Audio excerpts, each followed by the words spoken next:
தாங்கள் பேசிய அனைத்தையும் நான் கேட்டுக்கொண்டுதான் இருந்தேன். துச்சாதனன் சொன்னதில் எந்த தவறும் இல்லை மாமா. என்ன சொல்கிறாய் சகுனி?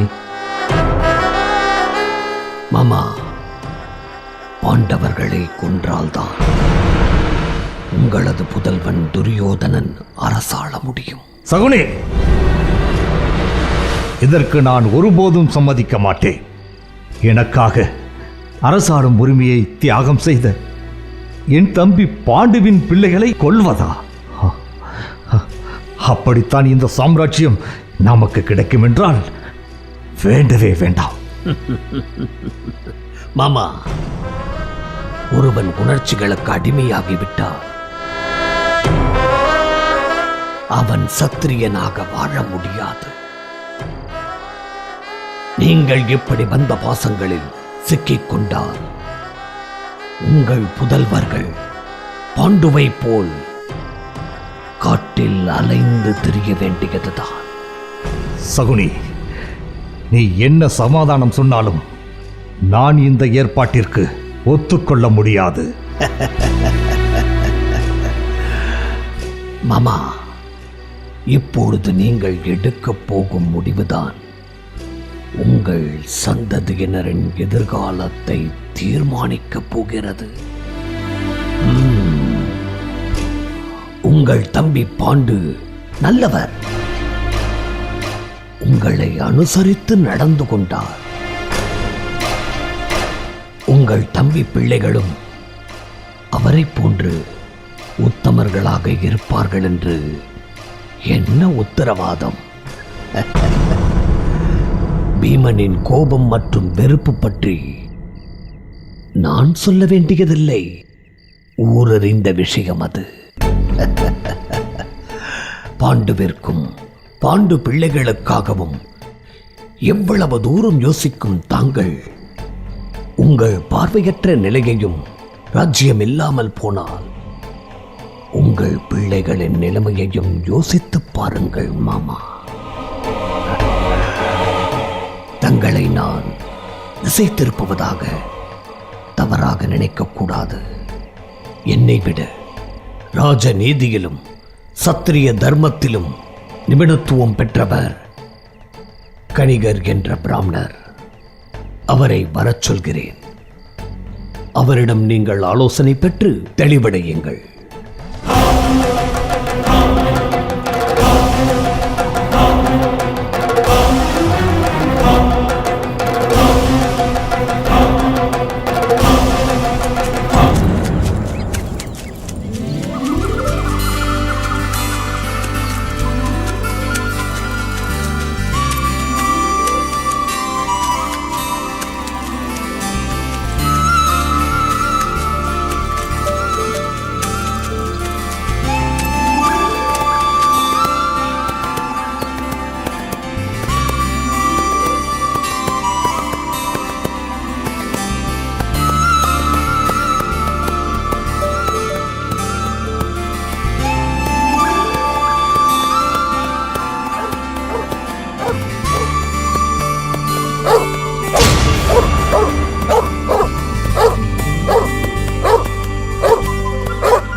சென்று விடு.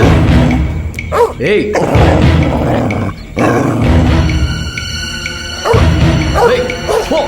போய்விடு.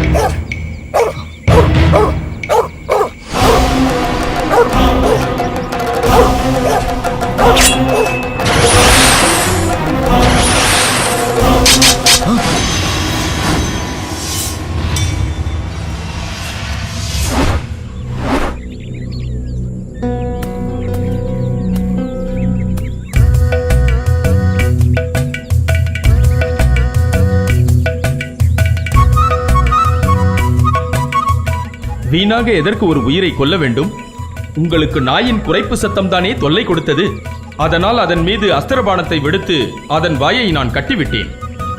நீ யார்? வேட்டுவ தலைவன் இரணிய தனுஷின் மகன் ஏகலைவன். அப்படி என்றால் நீ ஒரு வேடன். வேடன் விலங்குகளை வேட்டையாட அம்புகளை தொடுக்கலாம். ஆனால் வாயை மட்டும் கட்டும் இந்த அற்புதமான அஸ்திர வித்தையை நீ யாரிடம் கற்றாய்? உன்னுடைய குருநாதர் யார்? பாரதம் போற்றும் துரோணாச்சாரியாரே என் குருநாதர். துரோணாச்சாரியர் உன் குருநாதரா? ஆம், துரோணாச்சாரியாரின் சிஷ்யன் நான். அந்த மாபெரும் குருவின் அருளாலே நான் தனுர்வேதத்தை இப்பொழுது அபியாசம் செய்து கொண்டிருக்கிறேன். நீ சொல்வது? நான் வணங்கும் ஈசன் மேல் ஆணையாக துரோணாச்சாரியாரே என் குருநாதர். தாங்கள் யார் என்று சொல்லவே இல்லையே.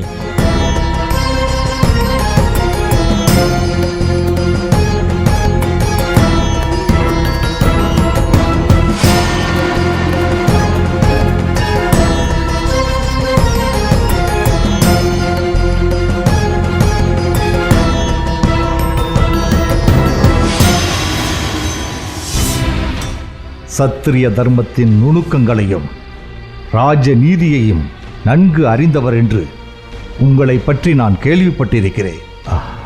உங்களை சந்திப்பதில் எனக்கு மிக்க மகிழ்ச்சி. எனக்கும் மகிழ்ச்சிதான். நீங்கள் சற்று மனக்குழப்பத்தில் இருப்பதாக சகுனி சொன்னார். தங்களின் மனக்குழப்பத்திற்கு காரணம் என்ன என நான் தெரிந்து கொள்ளலாமா? அதை குழப்பம் என்று சொல்ல முடியாது.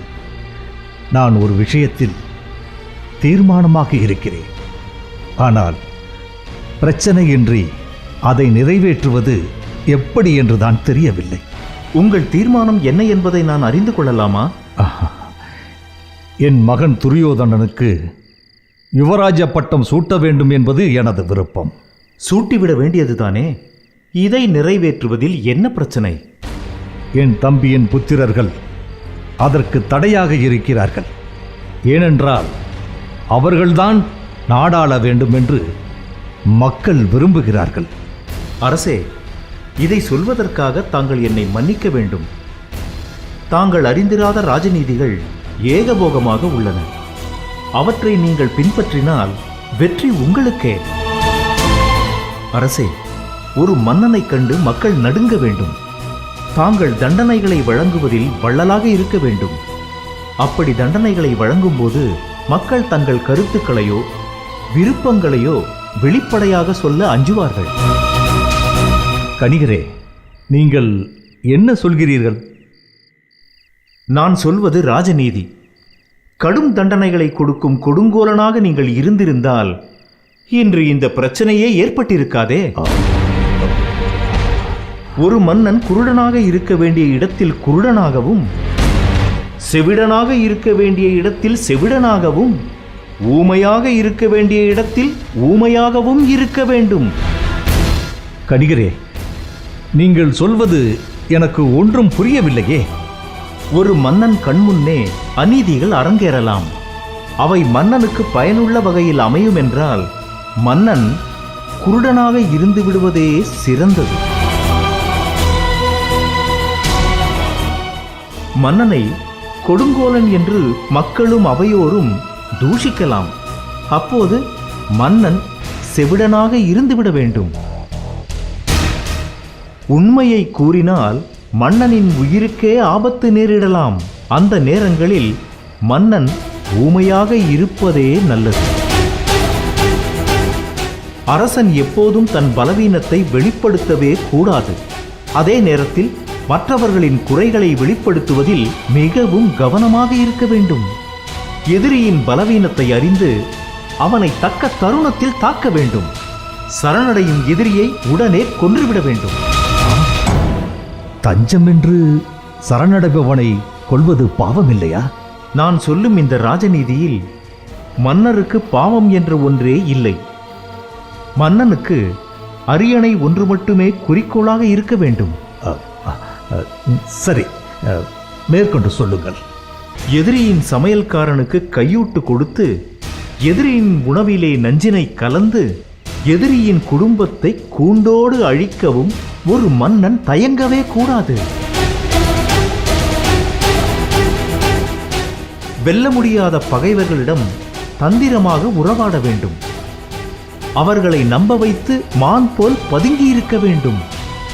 சமயம் வரும்போது அவர்கள் மீது புலி என பாய்ந்து ஓநாய் போன்று அவர்கள் இரத்தத்தினை குடித்து அவர்களை கொன்றுவிட வேண்டும்.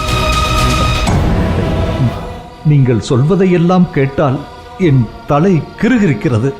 அரசே, சத்திரியன் எப்போதும் பாவ புண்ணியங்களை பார்க்கக்கூடாது. தான் விரும்பிய இலக்கினை அடையும் வரை பகைவனை தன் தோளில் போட்டு கூத்தாட வேண்டும். நேரம் கிடைக்கும்போது அவனை பாறையில் மோதி பானையை உடைப்பதைப் போல கொன்றுவிட வேண்டும்.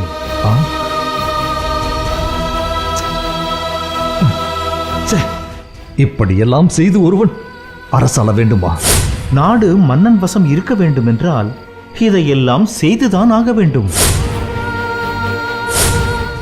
எதிரியின் ஆணிவேராக இருக்கும் தலைவனை முதலில் கொன்றுவிட வேண்டும். வேர் அருந்துவிட்டால் மரம் தானாகவே சாய்ந்துவிடும்.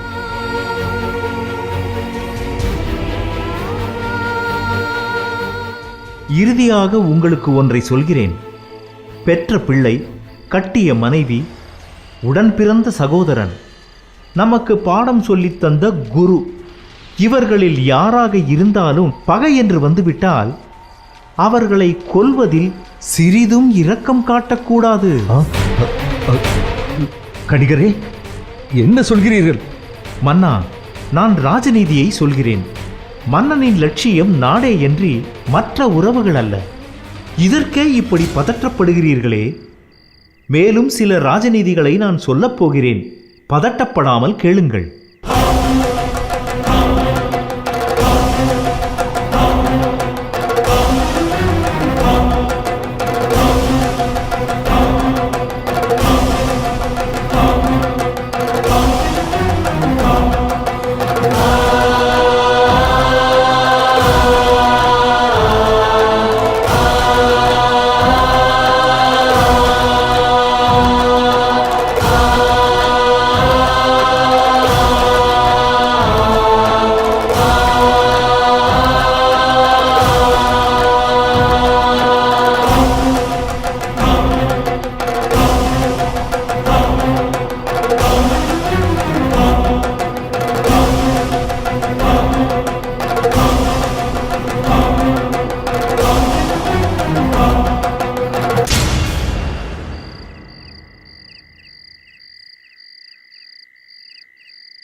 கணிகரே, வணக்கம் இளவரசே.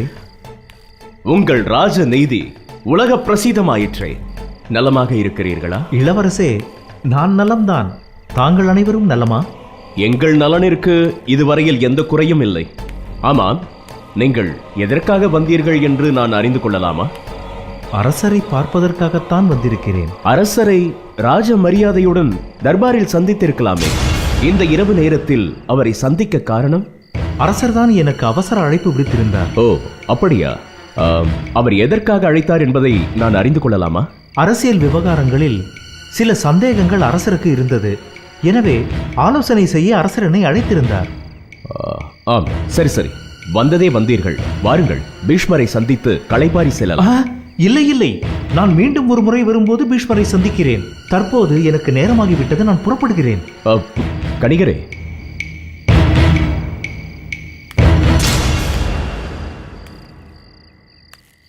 மதிவானா,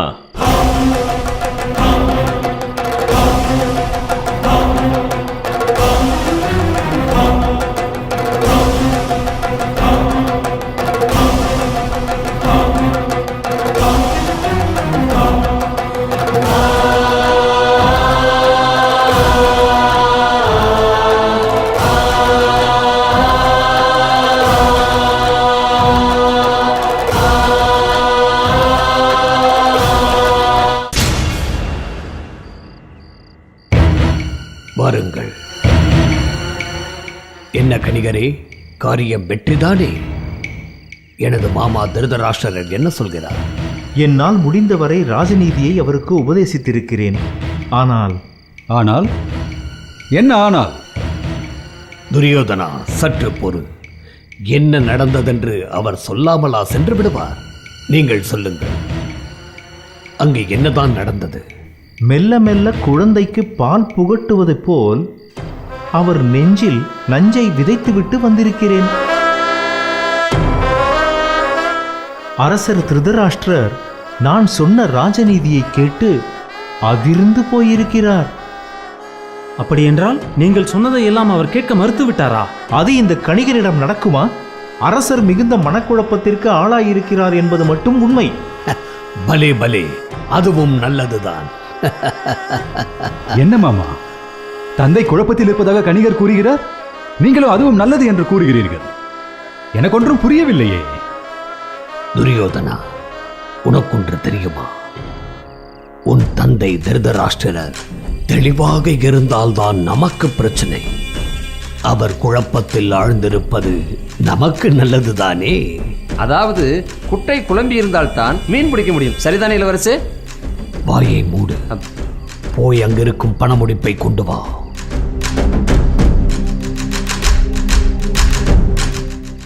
இளவரசே,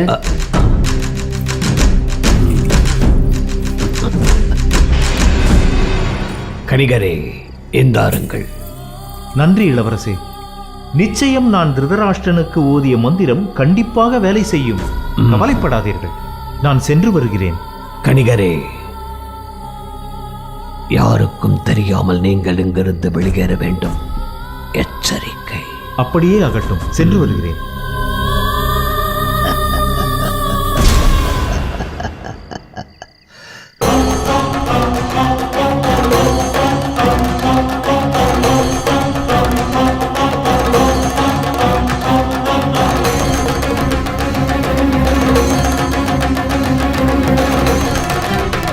அரசே, போன காரியம் என்னவாயிற்று?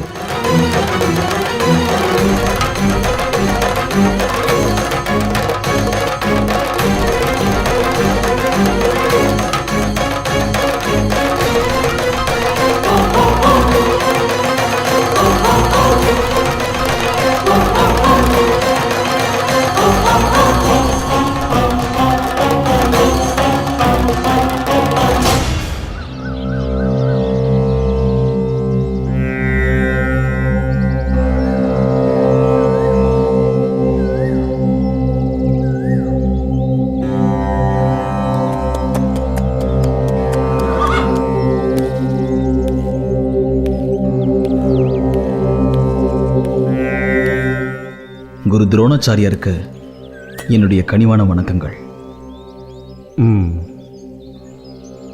அர்ஜுனா, இப்பொழுது யாருக்கு வணக்கம் சொன்னாய்? நீங்கள்தான் என் குரு, உங்களுக்குத்தான். வேறெங்கோ பார்த்து வணக்கம் சொன்னாயே, அதுதான் எனக்கு சந்தேகம் வந்துவிட்டது. அப்படி என்ன என் மேல் கோபம்? உங்கள் மீது கோபம் அடைய நான் யார்? நீ என் பிரியமான சீடன் இல்லையா? உனக்கு என் மேல் கோபப்பட உரிமையுள்ளது. எல்லாம் வாய் வார்த்தையில் தான் உள்ளது. அர்ஜுனா, நீ என்ன சொல்ல வருகிறாய்? இவ்வுலகிலேயே மிகச்சிறந்த வில்லாளி நீதான் என்று சபையில் அறிவித்தீர்களே, அது உண்மைதானா? ஆமாம், அது சத்தியமான உண்மை. அதில் உனக்கு இப்பொழுது என்ன சந்தேகம்?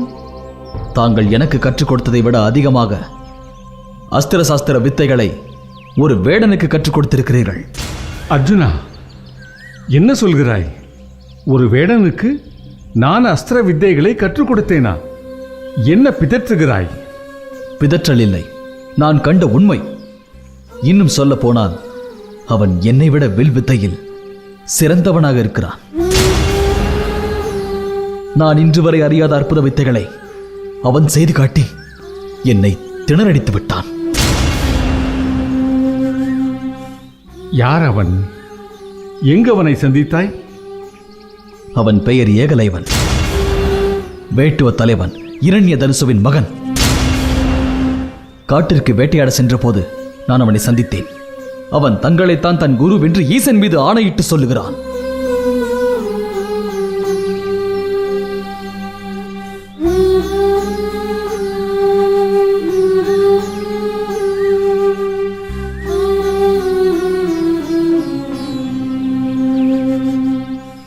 உடனே நான் அவனை காண வேண்டும்.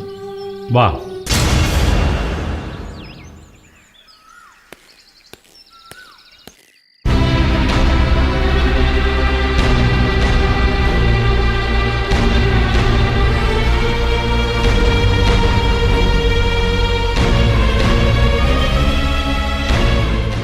அண்ணா, விதுரன் வந்திருக்கிறேன். அண்ணா, என் மீது ஏதாவது வருத்தமா? நன்றி கெட்ட இந்த உலகத்தில் நான் யார் மீதும் வருத்தப்படுவதில்லை. வந்த விஷயத்தை சொல். நேற்று இரவு கணிகரை அரண்மனையில் பார்த்தேன். இப்பொழுது அதற்கென்ன வந்தது? கணிகரை நீங்கள் அழைத்ததற்கான காரணம் நான் தெரிந்து கொள்ளலாமா? எனக்குள் குழப்பத்தை ஏற்படுத்திய சில விஷயங்களில் தெளிவு பெற புத்திமான்களின் ஆலோசனை தேவைப்பட்டது. அதனால் அழைத்தேன். உங்களுக்கு எப்பொழுது குழப்பம் நேர்ந்தாலும் என்னிடம்தானே கலந்து ஆலோசிப்பீர்கள். இப்பொழுது கணிகரை வர சொல்ல காரணம் என்ன? பாண்டவர்கள் நாடு திரும்பும் வரை நீ நன்றாகத்தான் இருந்தாய். அவர்கள் அரண்மனைக்கு வந்த பிறகு உன் போக்கே அடியோடு மாறிப்போய்விட்டது. அண்ணா, என்ன சொல்கிறீர்கள்? உண்மையைத்தான் சொல்கிறேன். நீ எப்பொழுதும் பாண்டவர்களுக்கே பரிந்து பேசுகிறாய். அன்று அவையில் தர்மனுக்குத்தான் முடிசூட்ட வேண்டுமென்று பெரும் தர்க்கமே செய்தாய். உன்னிடம் ஆலோசனை கேட்டு முடிவெடுத்தால் அது ஒரு தலைப்பட்சமாகத்தான் அமையும். ஒரு மன்னனானவன் அப்படி ஒரு பக்கம் சாய்வது தர்மமாகாது. அதனால்தான் நான் கணிகரை அழைத்தேன். அப்படி என்றால் நீங்கள் வெற்று தராசில் எந்த பக்கமும் சாயாமல் இருக்கும் நடுமுல்லை போல் உங்கள் பிள்ளைகளையும் பாண்டு பிள்ளைகளையும் சமமாக பார்க்கிறீர்கள். ஆனால் நான் உங்கள் பிள்ளைகளை எதிரிகளாக பார்க்கிறேன், பாண்டு பிள்ளைகளை என் பிள்ளைகளாக பார்க்கிறேன். அப்படித்தானே? அண்ணா, பாண்டவர்கள் தந்தையை இழந்து நெற்கதியாக நிற்கிறார்கள். அவர்களுக்கு தந்தையாக இருந்து வழிநடத்த வேண்டிய கடமை உங்களுக்கு உள்ளது. அவர்களுக்கு ஏதேனும் அநீதி இழைக்கப்பட்டால் உங்களுக்கு ஏற்படும் அவப்பெயரை காலத்தாலும் கூட அழிக்க முடியாது. அதுவே எனது அச்சம். நான் அவர்களை வெறுக்கவில்லை. நீதான் என் பிள்ளைகளிடம் பாராபட்சமாக நடந்து கொள்கிறாய். அண்ணா, என்னை பற்றி நீங்கள் நன்றாக அறிவீர்கள். ஏதோ வாதத்திற்காக இப்படி பேசுகிறீர்கள். தர்மமே எனது உயிர் மூச்சு. எப்பொழுதும் நான் நியாயத்தையே பேசுவேன். அன்றைக்கு அவையில் கூட தர்மனுக்காக வாதாடியதும் அப்படித்தான். அண்ணா, நீங்கள் என்னை வெறுத்தாலும் நிந்தித்தாலும் அதற்கு நான் வருந்த மாட்டேன். என் உயிர் மூச்சு உள்ள வரையில் உங்களை விட்டு நான் பிரிய மாட்டேன். இது சத்தியம். வருகிறேன்.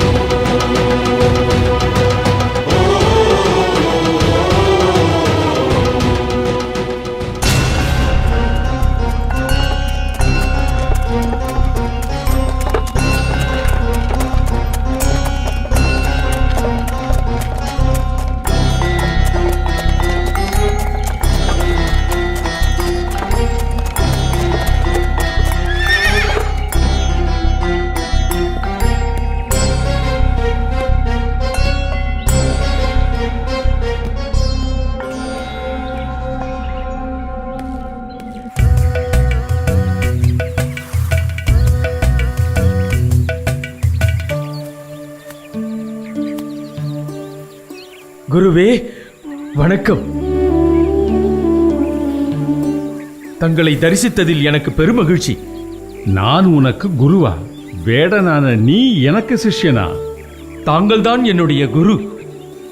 தங்களுடைய அனுமதியோடும் ஆசைகளோடும் தான் நான் இப்பொழுது தனுர்வேதத்தை அபியாசம் செய்து கொண்டிருக்கிறேன். உன்னை யார் என்றே எனக்கு தெரியவில்லையே. குருவே, தாங்கள் என்னை மறந்து விட்டீர்கள் போல் இருக்கிறது. தங்களுக்கு ஞாபகம் இருக்கிறதா?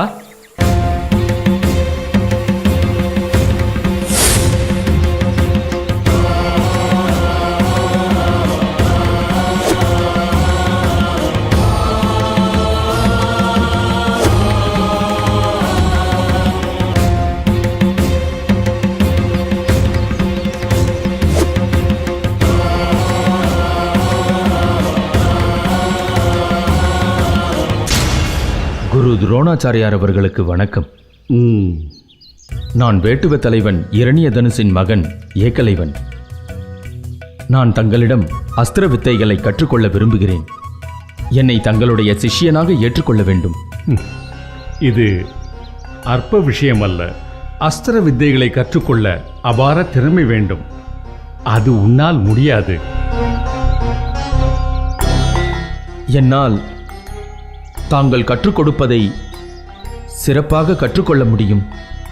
வில்வித்தையில் நான் ஓரளவு பயிற்சி பெற்றிருக்கிறேன். தாங்கள் அனுமதி அளித்தால் பார்த்து கற்றுக்கொண்டதை செயலில் காட்ட முடியும்.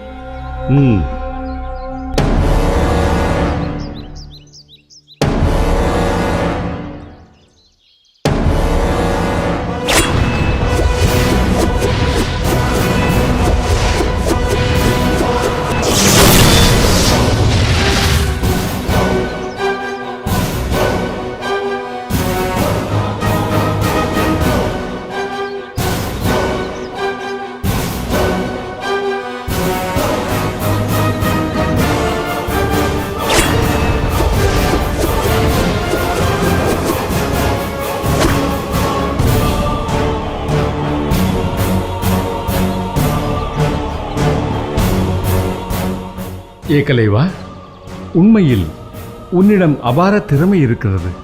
நன்றி குருவே. எல்லாம் தாங்கள் விட்ட மூச்சுக்காற்றை சுவாசித்ததனால் உண்டான பயன். அப்படியானால் என்னை தங்களின் சிஷ்யனாக ஏற்றுக்கொள்ளுங்கள். எனக்கும் அஸ்திர சஸ்திர வித்தைகளை கற்றுக் கொடுங்கள். உன் பணிவு, உன் குருபக்தி என்னை மிகவும் கவர்ந்தது. அப்படியானால் இன்று முதல் உங்கள் மாணவர்களில் நானும் ஒருவன் என கொள்ளலாமா? என்னால் முடியாது. என்னுடைய மாணவர்கள் அனைவரும் பெருமைக்குரிய சத்திரிய வம்சத்தைச் சேர்ந்த ராஜகுமாரர்கள் மற்றும் ஆச்சாரமும் குலப்பெருமையும் மிக்க அந்தணர்கள். வேடுவனான உன்னை என் சீடனாக ஏற்றுக்கொண்டால் அவர்கள் அனைவரையும் அவமதித்த குற்றத்திற்கு நான் ஆளாவேன். சத்திரியன் அந்தணன் போன்று ஒரு வேடுவனும் ஒரு இனம்தானே? தங்கள் கருத்துப்படியே வேடுவ இனம் தாழ்ந்த குலம் என்றாலும் அதில் பிறந்தது என் குற்றம் இல்லையே. உனது வாதத்தில் உள்ள தர்மம் எனக்கு புரிகிறது. உன் கேள்விகளுக்கு பதில் அளிக்கும் அளவிற்கு நான் வேத விற்பன்னரும் அல்ல. வழி வழியாக வந்து கொண்டிருப்பதை, நான் கற்றதை கற்ற முறையில் கற்பிக்கிறேன், அவ்வளவே.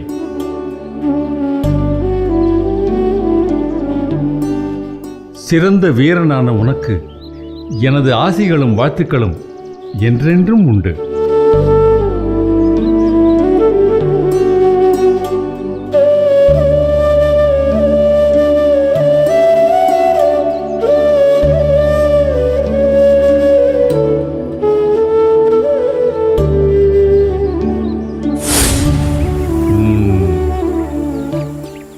ஞாபகம் வருகிறது. உங்களது ஆசிகளையும் வாழ்த்துக்களையும் பெற்றதில் எனக்கு மிக்க மகிழ்ச்சி. இதற்காகத்தான் நான் இத்தனை நாள் காத்திருந்தேன். தயவு செய்து என்னுடன் வாருங்கள். வாருங்கள் குருவே.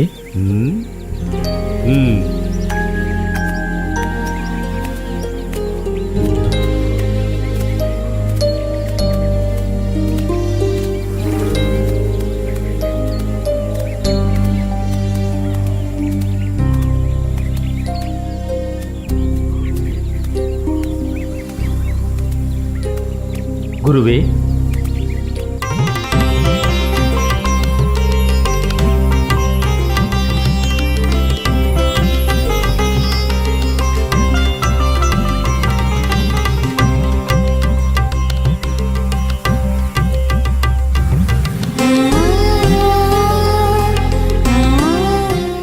தினந்தோறும் உங்களது விக்கிரகத்தை வணங்கி அஸ்திர சஸ்திர வித்தைகளை பயிலத் தொடங்கினேன். நீங்கள் என் மானசீக குருவாக இருந்து எனக்கு அஸ்திர சஸ்திர வித்தைகளை போதித்தீர்கள்.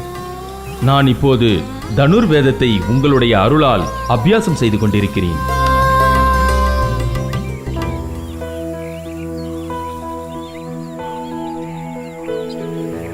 குருவே, என்னை உங்களுடைய சிஷ்யன் என்று சொல்லிக்கொள்ள எனக்கு உரிமை இருக்கிறதல்லவா?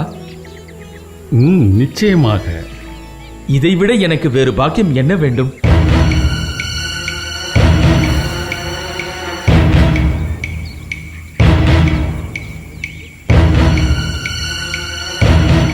குருதட்சணை இல்லாமல் ஒரு சீடன் குருவிடம் பாடம் கற்றுக்கொண்டது முறைதானா? உங்களுக்கு குருதட்சணையாக என்ன வேண்டும்? உடனே கேளுங்கள். என் உயிரை கொடுத்தேனும் அதை உங்கள் பாதங்களில் சேர்ப்பேன். ஏகலைவா, உனது வலது கை கட்ட விரலை எனக்கு குருதட்சணையாக்க வேண்டும். இவ்வளவுதானா? குருவே, என்ன இது? ஏகலைவா, என்ன யோசிக்கிறாய்? என்னை நீ குருவாக வணங்குவது உண்மை என்றால் நான் கேட்ட தட்சணையை இப்பொழுதே கொடு. இல்லை என்றால் என்னை உன் குருவென்று சொல்லிக் கொள்ளும் உரிமையை இழப்பாய். உங்களது விவாதம் முடியவே காத்திருந்தேன். இந்த கட்டை விரல் எனது உடலில் இருப்பதை விட உங்களின் அங்கீகாரமே எனக்கு பெருமை சேர்க்கும்.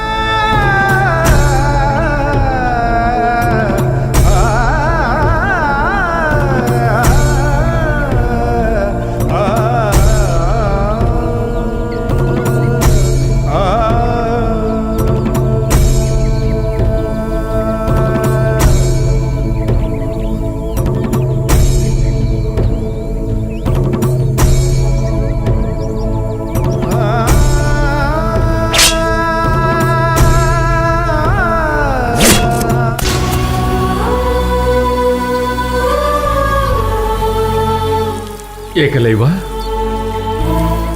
மிக்க மகிழ்ச்சி. அர்ஜுனன் பெயர் இருக்கும் வரை உனது பெயரும் இவ்வுலகில் நிலைத்து நிற்கும். நீ நீடூழி வாழ்வாயாக.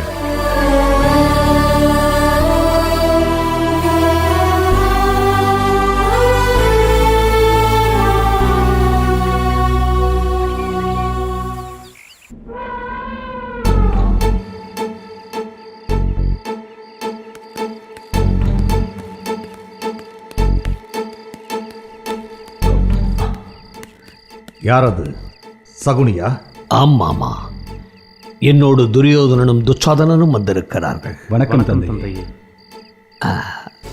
மாமா, கணிகரின் பேச்சு கனியை விட சுவையாக இருந்திருக்கும் இல்லையா? இல்லை, பெரும் கசப்பாக இருந்தது.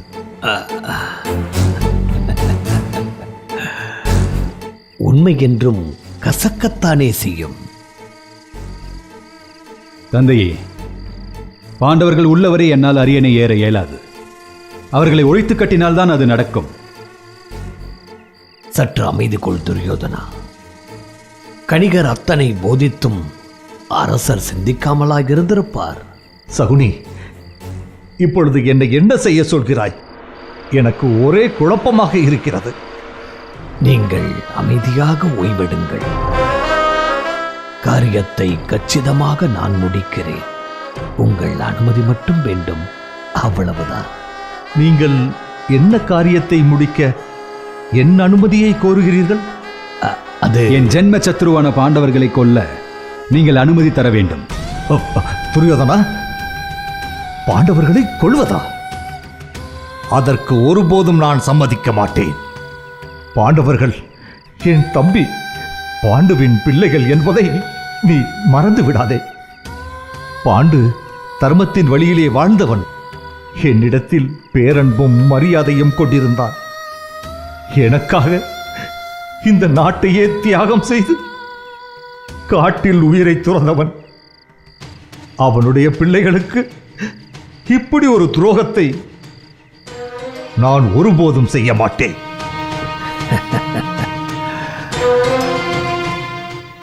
அப்படி செய்யாவிட்டால் இந்த ராஜ்யம் பறிபோகும். பரவாயில்லையா அரசே?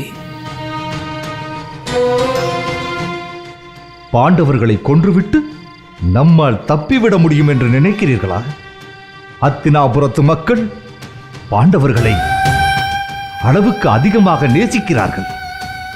அன்றுதான் அந்த அவையில் நீங்கள் கண்டீர்களே, பாண்டவர்களை நாம் தான் கொன்றோம் என்று மக்களுக்கு தெரிய வந்தால் அவர்கள் நம்மை கொன்று விடுவார்கள்.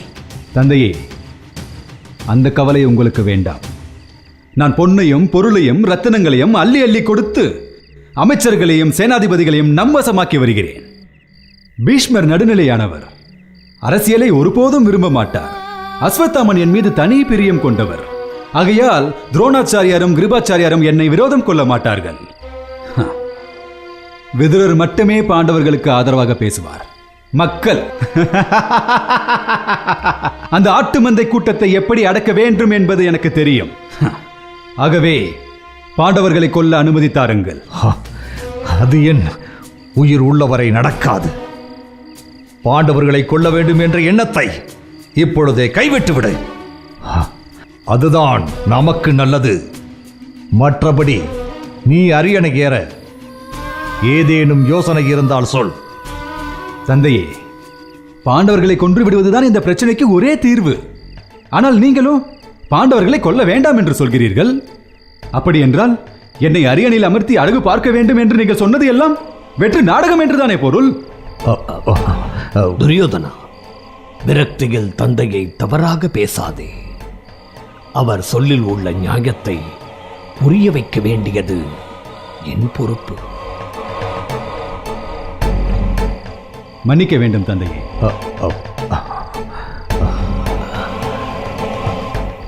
பாண்டவர்களை அத்தினாபுரத்தை விட்டு சில காலம் வெளியே இருக்கச் செய்ய நான் வழி சொல்கிறேன்.